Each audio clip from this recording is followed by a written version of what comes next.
topics and opinions expressed on the following show are solely those of the hosts and their guests and not those of W4WN Radio, its employees, or affiliates. We make no recommendations or endorsements for radio show programs, services, or products mentioned on air or on our web. No liability, explicit or implied, shall be extended to W4WN Radio, its employees, or affiliates. Any questions or comments should be directed to those show hosts. Thank you for choosing W4WN Radio. This is Beyond Confidence with your host, Divya Parekh. Do you want to live a more fulfilling life? Do you want to live your legacy and achieve your personal, professional, and financial goals? Well, coming up on Divya Parekh's Beyond Confidence, you will hear real stories of leaders, entrepreneurs, and achievers who have stepped into discomfort, shattered their status quo, and are living the life they want.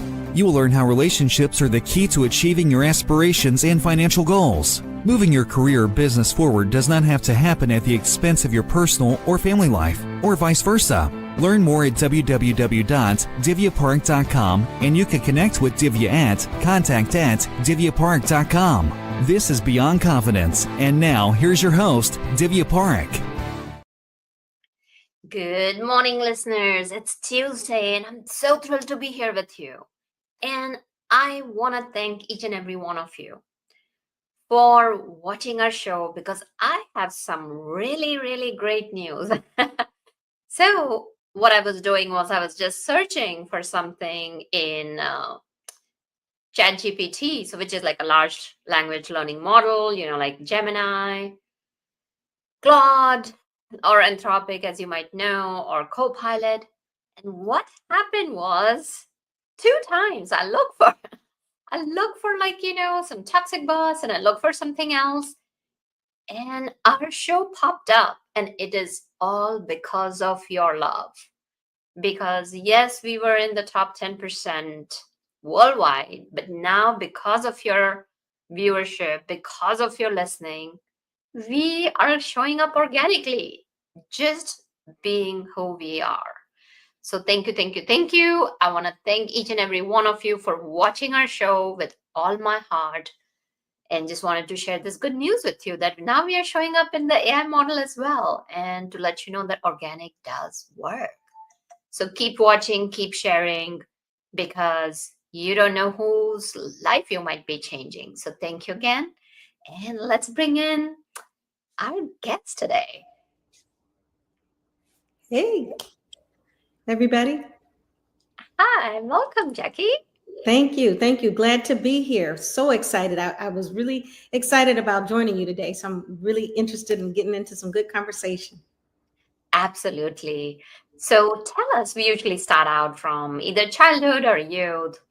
If you have a moment or a positive person who left a remarkable impression on you, and that left you like all energized or like something positive. That's a really interesting question. Ideally, there have been several people that have made that kind of impression.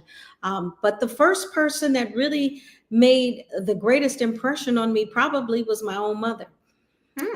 Seeing her as a single mom, I come from a 2-parent household, but my parents are divorced, and seeing my mother thrive and conquer milestone after milestone with her own education, her career, and then being able to give me the life that my peers had from a 2-parent household, it was inspirational. And it really empowered me for all that women can do. So that was my groundwork.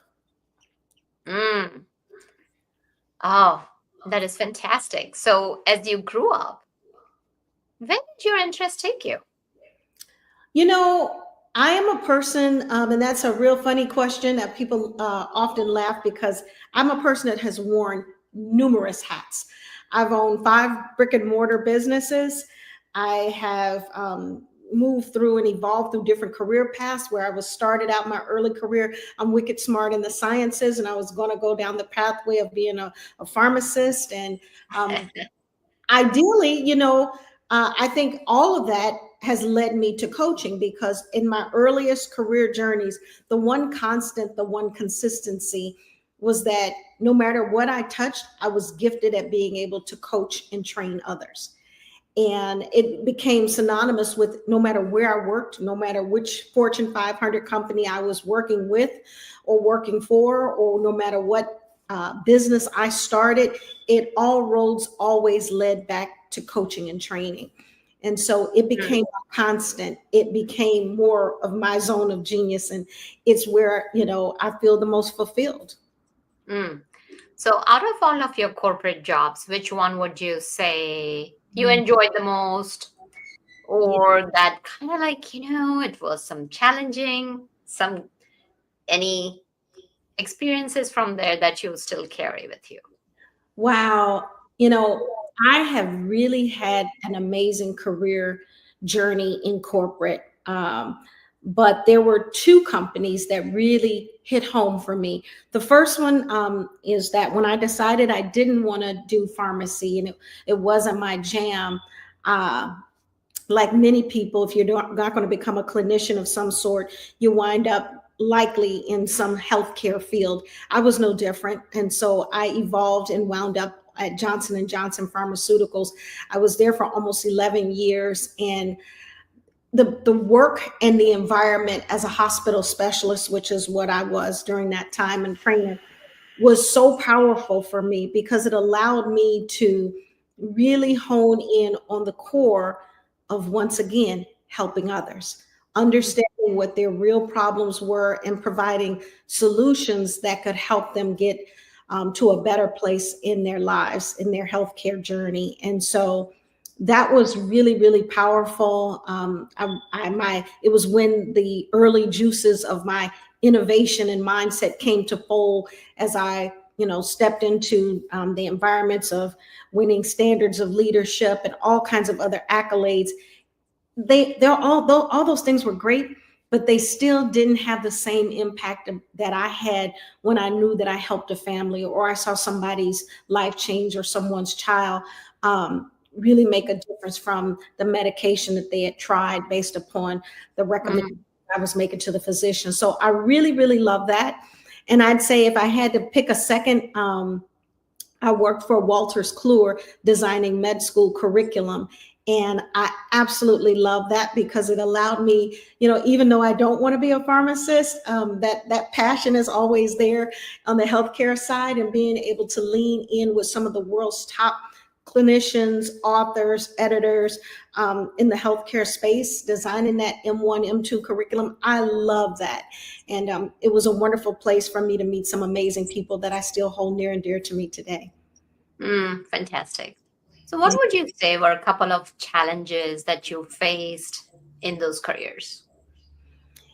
I think it wasn't necessarily that I had a challenge in the career. It was more around having a challenge within my inner self, knowing that, what, I love this and I can do this and I'm good at it. I'm great at it.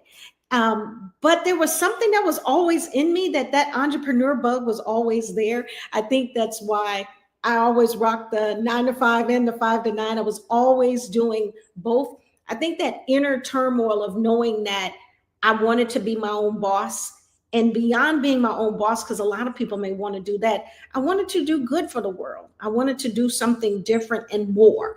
And so that was my own inner turmoil, that's what I would say. And how did you deal with it? It was a struggle bus. I'll be honest, for almost 2 decades, I spent, working in corporate, grappling with the idea of, is this something I should do full time? And for many, it probably looked like, God, she's always into something. She's always doing something. She's starting a different business. She's working at a different company. She's always doing something. And I had tenure. But what I learned and how I dealt with it is where I stand today. Most times when I'm coaching, people are always taken back around the breadth of knowledge that I have around so many diverse experiences, whether it's entrepreneurship, healthcare, retail, food services. And they're like, how do you know so much about so many different avenues? It came from me dabbling in all these arenas early on in my career, finding myself, which is like many of our, listeners. We're all finding ourselves. And so that depth of wisdom and knowledge that I spent throughout decades of my career journey led me to a space where I feel somewhat of a subject matter expert in some distinctive area. So it was a good thing. Definitely. So let's jump into it and share with our audience, like, the value that they can take away from our conversation. So there's so many people, right? Like they are thinking, oh, I just want to be an individual contributor? And I know you've worked with executives as well.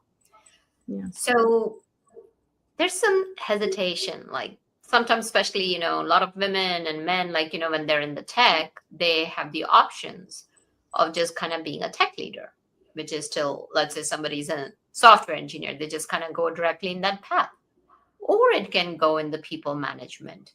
Hmm. So sometimes that question lingers. What would you tell them? I would say dive in. If you think that it's something that your heart has passion for and you're good at it, dive in, because that exposure and that experience may lead you to the pathway of your ultimate landing journey. So we need to dive in. We're by nature, and I always laugh when people are like, I don't want to try too many different things, I don't want to get off into many things. By nature, especially women, by nature, we're designed to do more than one thing and to try different things and experience different things. That's the only way that we would know if it's the right thing. And so I would say dive in. Yeah, definitely. And yet there's that hesitation, right? What if this decision was wrong? What could they share with themselves?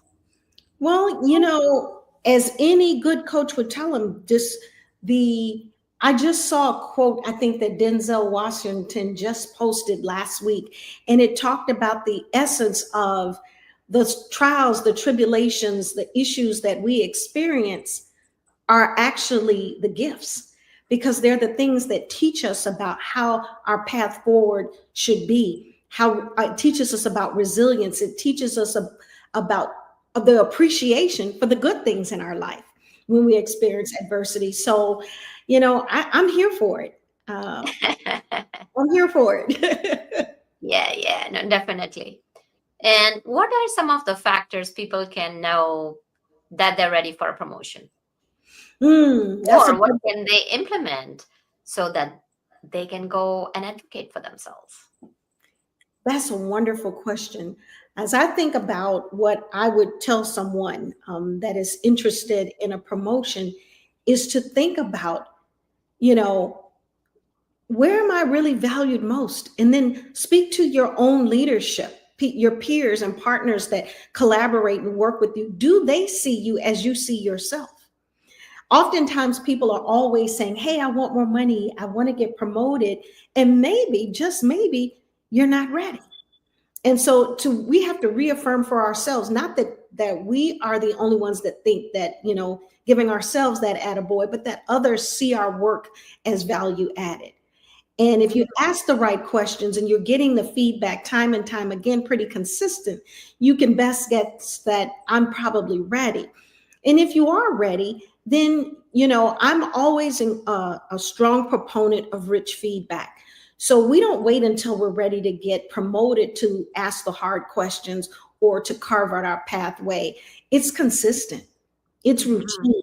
So we're making people aware of what our needs, our desires, and our hopes and dreams and what we want out of life and our career paths. And we're routine with it.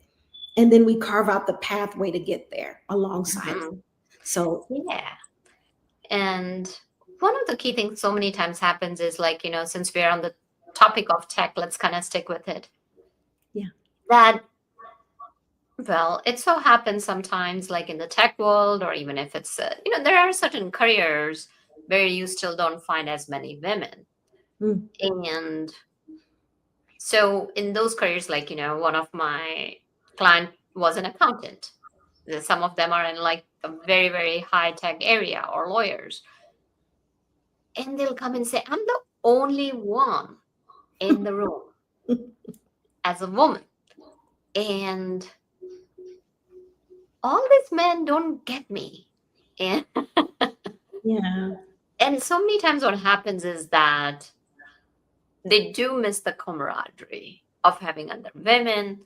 What are some of the things, especially, as you're getting promoted and you are seeing that this is an option? How can women step into their discomfort and Hmm. just lean into it Yeah. and So, part are of we, it rather than considering themselves as 1% out of it. are we still talking tech? Yes. All right. So, in the tech space in particular, the one thing that we have going for us as women is that we've made many, many great innovations and developments in this space. We are early adopters to this space. We're the ones, the risk takers in this space. And so we're not as far back as one might think as it clones to tech in general, especially when it comes to AI and some of the other new developments that are happening. But I would say that if you are an individual that you feel like you're the lonely only, and you're a person that is in this space and you haven't seen the enlightenment and the opportunities come full circle, we have to think about how we are articulating our value. And I think that's the first thing. You know, people can't trust who they don't know. They can't engage what they can't see. They can't believe in where they don't see the value. And so we have to make sure that early and often we are routinely displaying our value. You know, we don't just sit quietly at the boardroom in the conference room when we have an idea or a thought or value to add to the table, especially when it comes to technology and AI and innovation. We need to speak up. So, Absolutely. yeah. Let's say if we were to now take it into just generic area, like it so happens that sometimes, like you said, I really love what you said, the lonely only in the room. So based on what you're telling, what I'm hearing is that when you share value,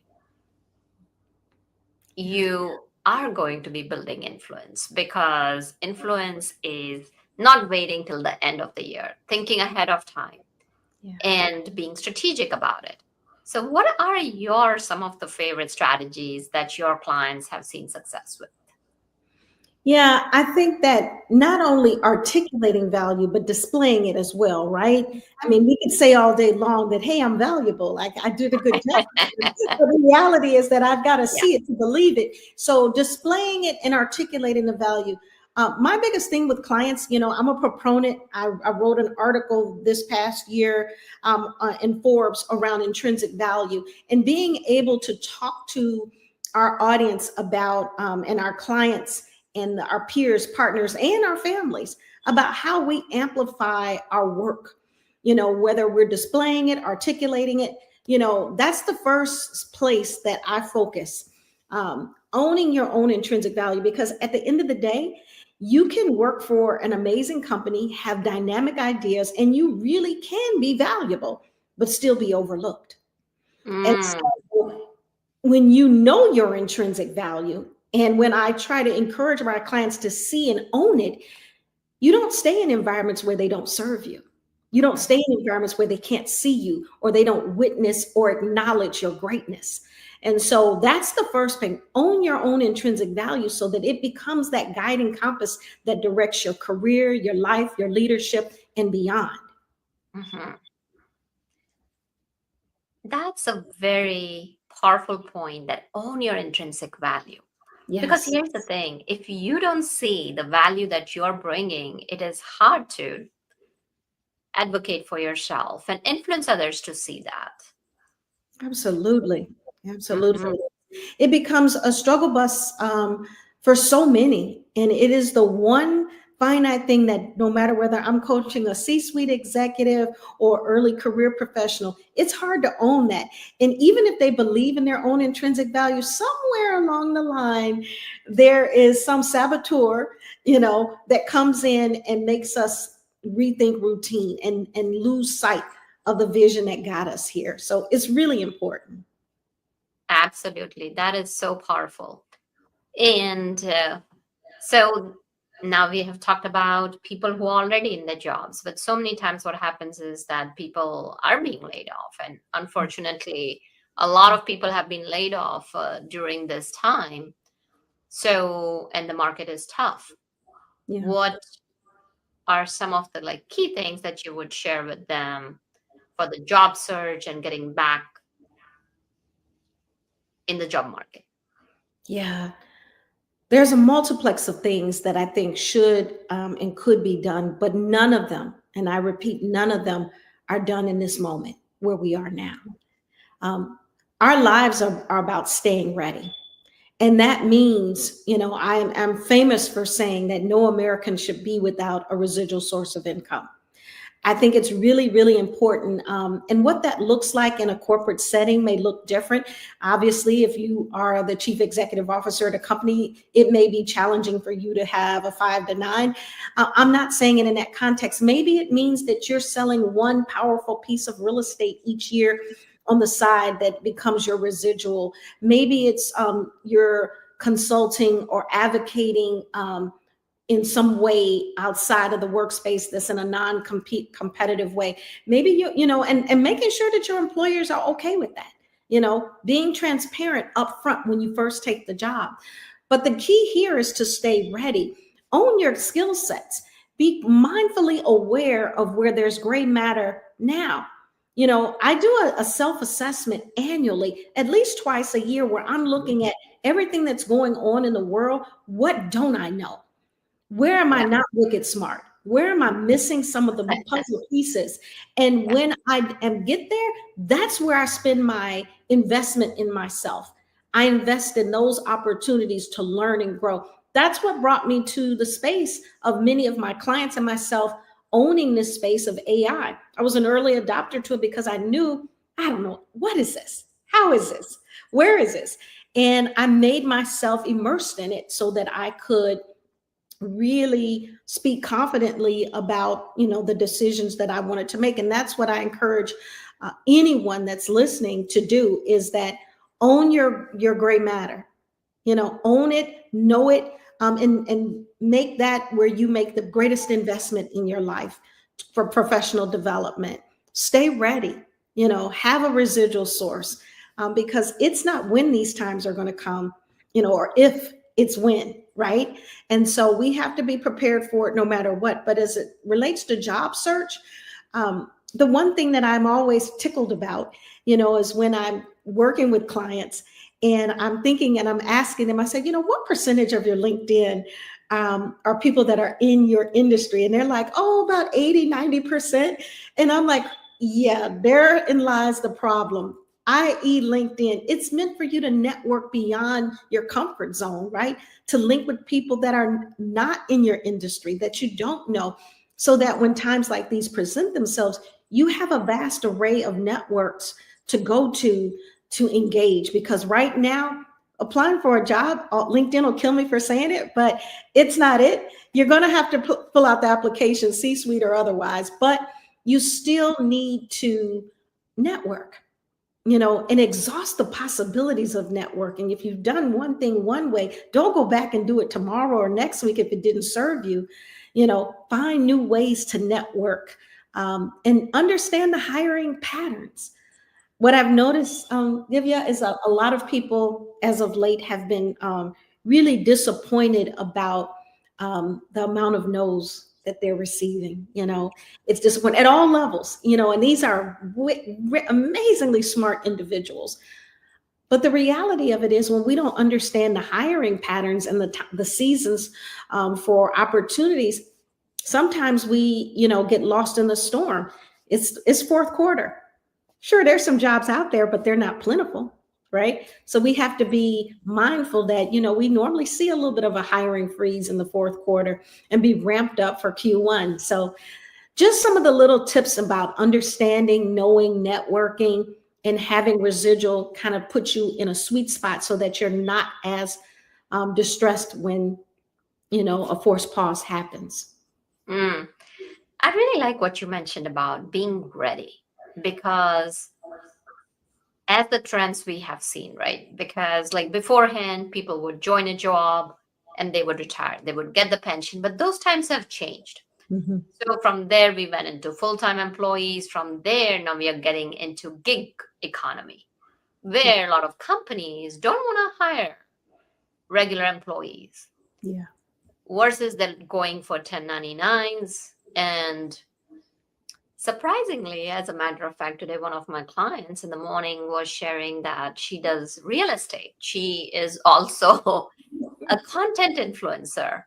Yeah. And while she is a data scientist, and of course, she's Gen Z self starter, and she's like, I don't want to be in that place. So Yeah. it's such a perfect comparison to what you're recommending, that it's important. It's important to be ready. And she's like, oh, yeah, if I were to get laid off, I know that I'm not going to be as distressed as if I did not have anything. So you mentioned another important point about knowing the trends. So share with us usually what are the hiring trends? So, in general, by and large, Q1, we see a ramp up, right? Everybody's got their budget approved, vendor contracts are happening, consultancies are happening, people are bringing on new hires. And so that's Q1. Maybe around Q2, we see some still subtle hiring, but there's still somewhat of a lull. The only industries historically that I've seen that really haven't adhered to that have been retail, hospitality, and healthcare, right? Because they've got some constants with seasonality and they're consistent pretty much. So they're always seasonally going to have something going on because of the nature of the beast, right? We travel, we shop seasonally, habits. Then we roll into September, late August, September, maybe even the first week or so of October, where you see people ramp up hiring again because they know that if I haven't spent my budget in September, I'm not going to get it again next year. So you see some hiring happening or some spend happening, if you're a consultant, 1099 or such. And then, like I said, Q4, we roll into this space where hiring freezes are happening. Again, this doesn't mean that there aren't any jobs out there, because please believe I see jobs every day, but they aren't as plentiful as we likely usually see in Q1. But we're in a new time. We've got a new sheriff in town, and we've got things happening very differently across the United States. And so even this pattern may not feel as constant or consistent or stable as what we're used to. And so it leans us back to what I said earlier, staying ready. Be aware. Stay ready and look for the patterns, be aware what's going on. Absolutely. So these are very, very relevant and helpful points. Now, let's say, somebody finds a job, they're doing good, they're like good settled. But so many times what happens is that I'll get clients who'll come to me and say that, yeah, I'm feeling good pay scale. They may even have a partner who's making good money. But they're like, I lack fulfillment. I'm not getting that joy and I'm experiencing that burnout. Have you also experienced that? And what are some of the tips you would share with them? Yeah, I'm going to tell you spot on. We're right in alignment there. Reality is that my clients that make the most money oftentimes are the least fulfilled. And I think that there is part for the course around that because they've lost sight of the joy that brought them to the role. They've lost sight, heavy is the hat that wears the crown. When you're in those positions and high profile, roles and careers, it taxes us. It takes a lot out of us to really manage and lead an organization and inspire and motivate our peers and our teams and just, really be transformative in nature. That's hard to always be on. And what that does is it takes us away from our family. We have very little time for self, and so our healthcare may suffer a little bit. And we really just don't have the time to just decompress and relax. Because we all know that in any career pathway, it doesn't matter what you're doing. If you're the receptionist answering the phone or you're the C-suite person running a company, we all need to reset, restore, and renew. And when we don't have that time, it creates a space where there's distress and stress around us. So my one infinite word of wisdom is to block time for self at any level of your career. It's invaluable because it gives you back the essence of who you are, why you're there, and it allows you to think clearly about why I want to stay. Yep. Yeah. And it's absolutely the thing that people need to do.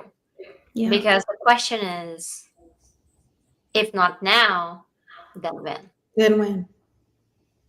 Yeah, absolutely. So, what different types of executive challenges your clients have faced? Oh, wow. I think the biggest challenge that I've seen right now um, has been career elevation Mhm. and the ability for people to be heard in the workspace. It's a space, it's a very uncomfortable space that we're in right now, because being heard could be around a multiplex of things. It could be around culture, community, gender equality. It could be sustainability. It could be so many different things, but there's a fear factor of, do I say anything? Do I put myself at risk? Am I the loudest voice in the room? Are they going to look at me indifferent? Do I have any allies? It's so being able to speak with confidence and clarity has been a huge barrier for most. And even when my clients don't know that that's their problem, I know it's their problem, right? Yeah. And so that clarity code is what I coach around, is so important. The other thing is, there is again, going back to this, there's a ongoing issue of, am I being paid for my worth? Am I being compensated for my work?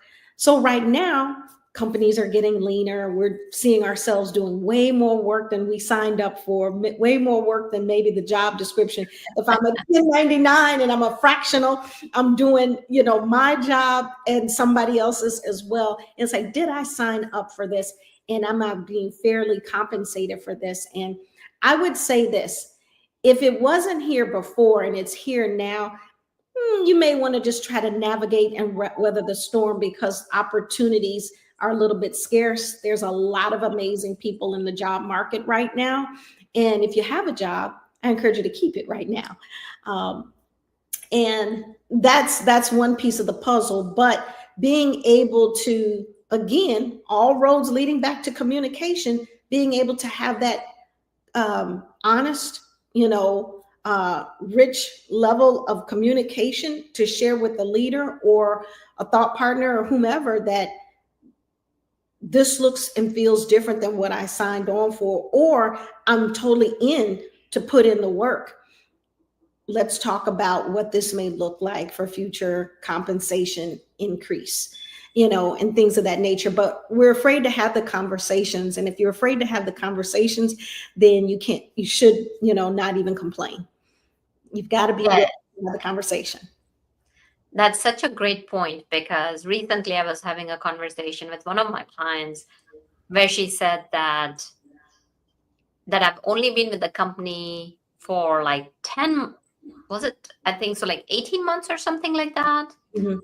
And she was doing sort of, without divulging the client confidentiality, in their company, the philosophy was that your work roster needs to be filled up with 75-80%, and you have room more for to grow. And she had 130%. So we were having this conversation, like, I want a promotion. I'm like, listen, like you said, the jobs are scarce. I said, go ahead and let's brainstorm and like co-create a plan where you are checking, how long does it take for the promotional cycle in your company? If the promotion happens, what's the compensation? So this way, when you get it, you're not in for a disappointment, because it's important to have that dash of reality. Like you said, jobs are scarce, live out the storm. Yeah. So we kind of worked through it, and she did get a title, but the compensation was not as much. So she came back very disappointed. And then we said, like, okay, I said, why don't we go back to our conversation 3 months back when we were planning for your promotion? She went back, looked at her notes and said, oh, yeah, So as we were exploring, I said, okay, what's the silver lining here? She's like, oh, I can take this experience, have it on my resume, and go somewhere else for my compensation. Yeah. So based on what you're sharing, it's the awareness and the perspective that we bring to the situation can change so much differently. So when people, so many times they have a toxic boss. For somebody in that situation, what would you what would you tell them, and how would you partner with them to help them move through that toxic journey? Yeah. Well, one, have the conversation, because toxicity will take over.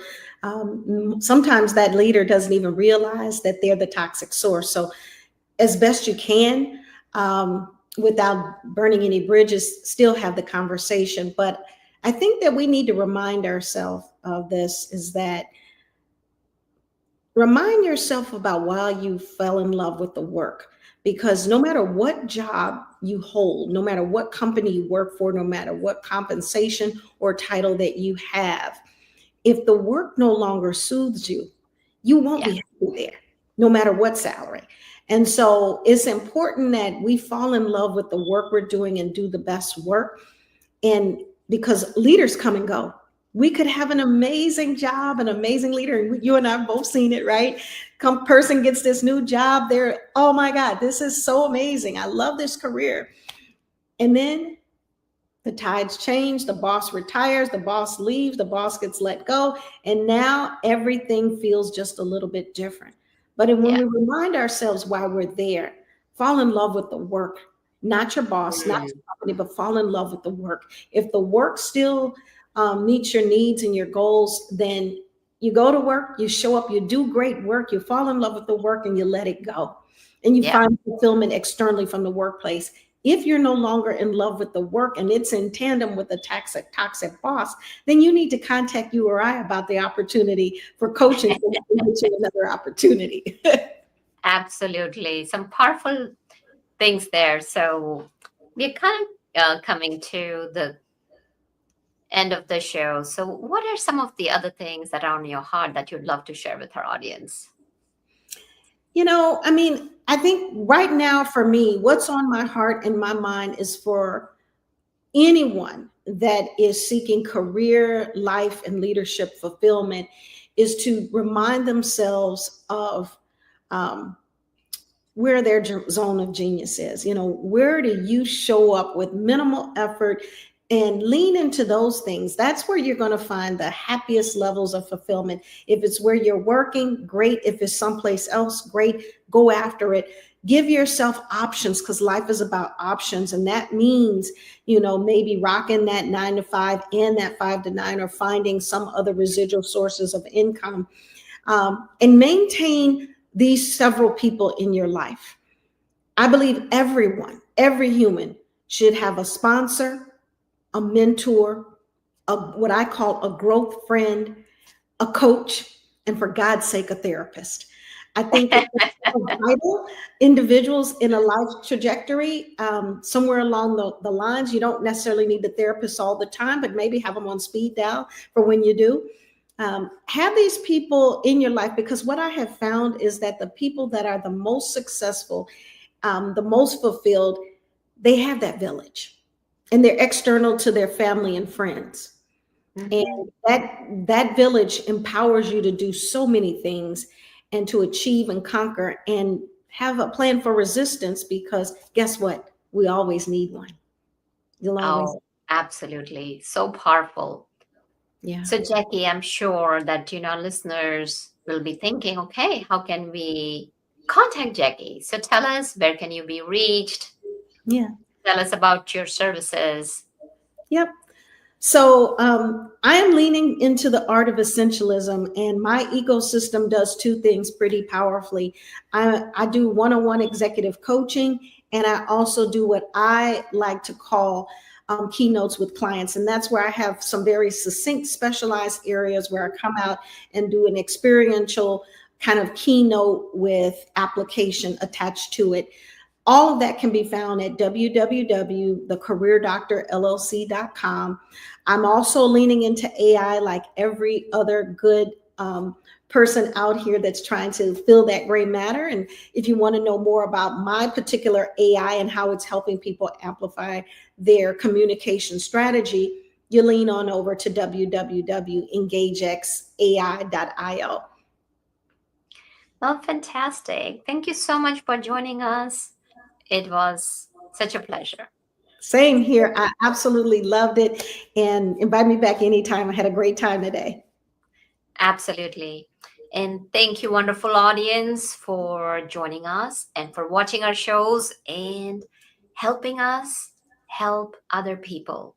So I know that I'm totally grateful to you, and share it out. Share with other people, because you never know. These conversations can make a difference in one of your loved ones or one of your friends' lives. So be sure to share it out.